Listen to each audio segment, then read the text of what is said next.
dead or alive. There's some things I was fighting for. Some feelings never die. I'm not asking for another chance. I just wanna know why.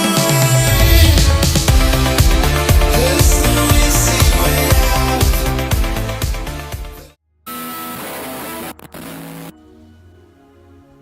Buenos días, gente. Hoy vamos a hacer un vídeo un poquito raro, un vídeo especial. Hoy os quiero hablar de un indulto. En las carreteras de España, por todas las carreteras solía haber vallas publicitarias. Eso por ley, no sé si fue Zapatero o fue Aznar, los presidentes que tuvimos por aquella época, quisieron quitar toda la publicidad de las carreteras. Pero se indultó una estatua, que fue aquella que veis, la del toro. El toro de Osborne. Es una estatua, ya os diré las medidas, creo, no sé exactamente, tengo que documentarme. Cuando edite el vídeo me enteraré. Pero vamos, pueden ser perfectamente unos 12 metros de altura por unos 8 de largo. Y puede pesar en torno, pues calculo yo que un par de toneladas. Bueno, pues estas esculturas de la carretera se indultaron. La única que se indultó fue la del toro, como veis. Porque siguen aquí en la carretera. Lo único que tuvieron que quitar fue la publicidad que tenían en la panza. Exactamente ahí ponía Osborne. Eso se quitó. Se quitó la publicidad, imagino, pues para no distraer a los conductores que van conduciendo la carretera, pues para evitar colisiones, accidentes, etcétera. Pero esta, que era muy significativa, pues esta se indultó. ¿Qué pasó? Que aunque se haya indultado esta escultura, estatua, no sé cómo llamarlo, resulta que claro, el mantenimiento y el buen funcionamiento de la misma corresponde a la casa, a Osborne, que es una bodega de coñac cívicas aquí en España. ¿Veis? Es preciosa la estatua, ¿eh? Los extranjeros cuando la ven, bueno, pues en principio pues se piensan pues que es una estatua que han puesto aquí los españoles para que la gente vea el toro típico de España. Pero en realidad no, es una publicidad indultada, como veis. Pero claro, tienen que quitarle, como he dicho, la publicidad, para que tampoco se distraigan e intenten leer qué es lo que pone en la barriga. Supuestamente ven el toro, les gusta aquí sobre la colina y ya está, y no se entretienen más. Salvo yo, que me ha dado por hacer un motoblog. Bueno, hace años me entrevisté yo con una responsable de estas esculturas, de su mantenimiento. La conocí cuando yo vivía en Madrid. Y me dijo que en España hay 72 toros de estos, en aquella época, os estoy hablando del año 2008, 2009, incluso, perdón, 2007, 2008. Y me dijo que eso, que el mantenimiento corría a su cargo y que cada toro de estos, arreglarlo, pues le costaba a la empresa 12.000 euros al año. No sé si los arreglarán todos al año, no lo creo. Preciosa, ¿verdad? No sé cuánto tiempo más durará esta estatua de la carretera. Imagino que el día que se canse la casa, pero vamos, no creo que la casa se canse. Pues eso, dejarán de arreglar. Pero aquí está, por ejemplo, la veis, está en estado 10 de 10. Tiene detrás una especie como de estructura para sujetarlo y se puede ver a bastantes kilómetros. Yo cuando voy con la moto o con el coche la veo casi desde llegando a las curvas de Cañaveral, saliendo a unos 8 kilómetros de distancia, o sea que se ve. Hay otra que también se indultó, pero de esas hay bastantes menos, que es la de Tío Pepe. Esa os tendré que poner una imagen. Creo que por Cádiz, concretamente llegando a Puerto de Santa María o Cádiz, están las de Tío Pepe. En Madrid había una en la Puerta del Sol, pero la quitaron. Os pondré fotos. Pero la de Tío Pepe me parece que queda una en Cádiz, que está justamente al lado de una de las de un toro. Perdonad por la luz, pero es que son las 2 de la tarde y el sol está como está, no puedo hacer otra cosa. Ni puedo venir a otra hora. He venido ahora que se está más o menos bien, que no hace mucho frío, y aún así he pasado frío con la moto. Entonces, perdonad, imagino que con las imágenes aéreas quedarán bastante mejor. Bueno, gente, pues espero que os haya gustado el vídeo y nos vemos en siguientes entregas. ¡Hasta luego!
Aquí estoy porque he venido, aquí estoy. Si no le gusta mi canto, ¿cómo he venido? Me voy, nos vamos, Fernandito. Pero volveremos mañana en SmackDown.